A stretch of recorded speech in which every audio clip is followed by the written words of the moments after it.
It's time for Political Buzz, the television forum to discuss politics and issues of interest for all of Western New York.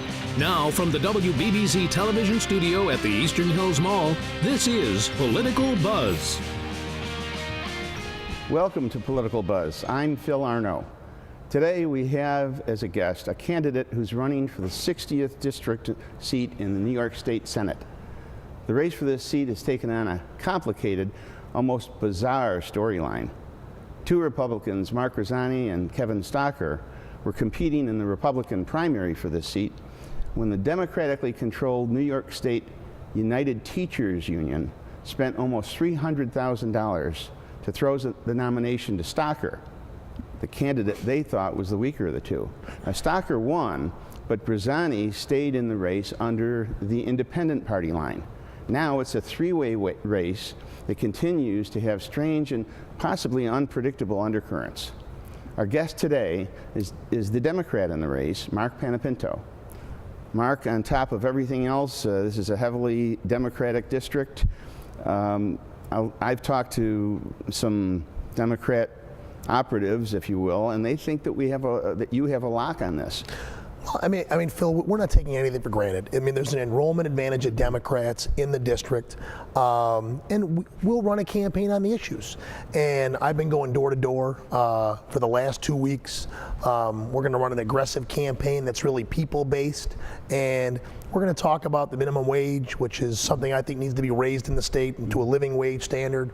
We're going to talk about the Women's Equality Act, which needs to be passed by the state Senate and signed by the governor. And we're going to talk about economic development. And I think, you know, voters in the district care about those issues.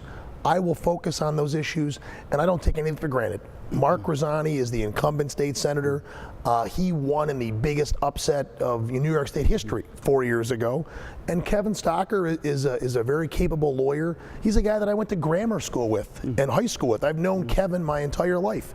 And so they're both, able opponents who are running hard, and I plan to run to the tape. We got 34 days left in this race, and we'll be working every day to get every vote that we can. Okay, I have to cover this at the beginning here. In 2001, you were involved in a situation where you were charged with, I think it was a felony voter fraud, and that was plea bargained down to a misdemeanor, and you lost your license to practice law, was suspended for a little while. And then in 2006, there was a similar, at least it's been reported, there was a similar situation with committeeman seats in the North District of Buffalo.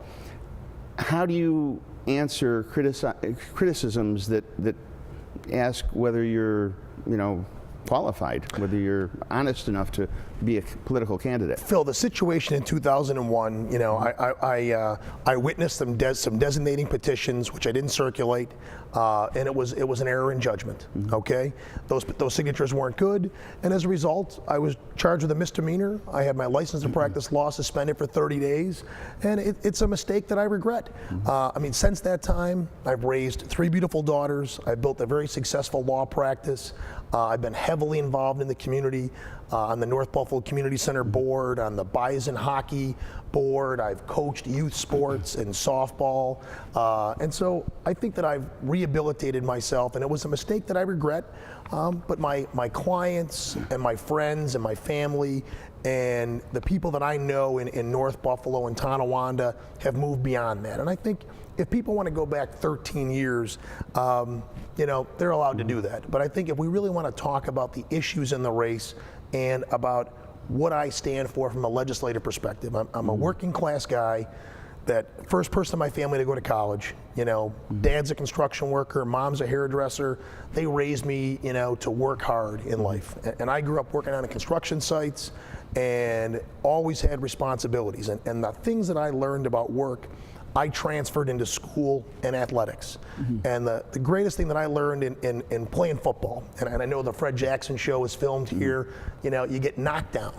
Yeah. You get knocked down and you're trained to get back up. And I was, voted by my peers to be captain of the football team in high school, captain of the football team in college. I'm a guy that'll always fight, and I'm going to fight for the voters of the 60th district. And I made a mistake in 2001. I got knocked down.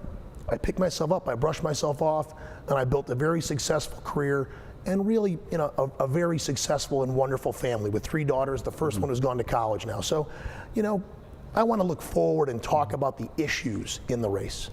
Okay. You talked a little bit about your background there, and you have been probably a member of a union through most of your working career when you were working construction and so on. The maneuver from the teachers union, that they spend a lot of money. In New York State, there's probably 8.5 million workers total in the state, and the teachers union has 500,000 workers. Are they, because they spend an amount of money that influences a race like that, how does that influence a candidate? Are you going to be indebted to them? That 500,000, sometimes what's good for one group isn't good for everybody. I'll tell you, I'm a labor person, and I'm a working class guy. I fight in my career and in my law career for working people that are injured on the job and don't have any other recourse but to try and get a fair redress from corporate America. What I am, though, is I'm also independent. I don't need a job in Albany. Okay, I'm a successful attorney, and so if people spend money in my race, they're not going to own me. I'm always going to make decisions based upon the issue. And I'm an advocate for public education. All 3 of my daughters go to public schools in the city of Buffalo. One just graduated from City Honors, and I've got 2 others there. I'm a public school graduate. I believe that there's a fundamental shift going on in this country to privatize public education.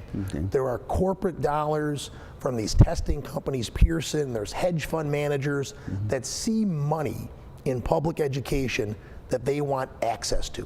And I'm opposed to the privatization of public education. Now, if that puts me in line with the teachers union, I'm fine with that. Okay. But there's nobody that's ever going to, tell me how to vote or control me. Well, I'd like to get into those issues. We're just about out of time on this segment. We'll be back after this. Some interesting things coming up.